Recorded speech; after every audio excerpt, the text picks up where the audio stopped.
thank you for the introduction. So, perhaps to put this talk into context for everyone. So, future networking, this one, future SDN, I didn't know that I'd changed the title along the way.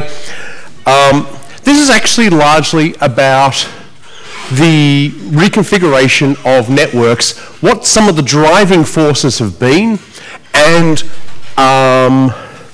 maybe a little bit of an observation, not necessarily many answers, but more likely some questions about what the directions may be.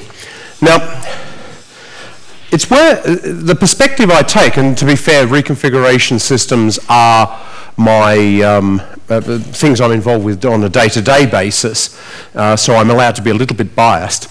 But I would argue that the future of networking, whether it's SDN, I think that's a buzzword compliant phrase, but I would say networking in general.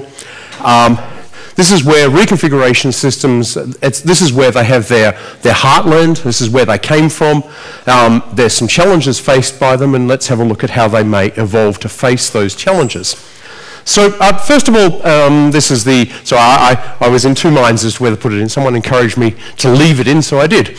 Some of you may have heard of Cambridge. We did some stuff. We continue to do some stuff, including some more memorable things, including hypervisors and CPUs and relatively recent projects like Raspberry Pi. We've also had some disasters. You may all remember ATM. We're really sorry.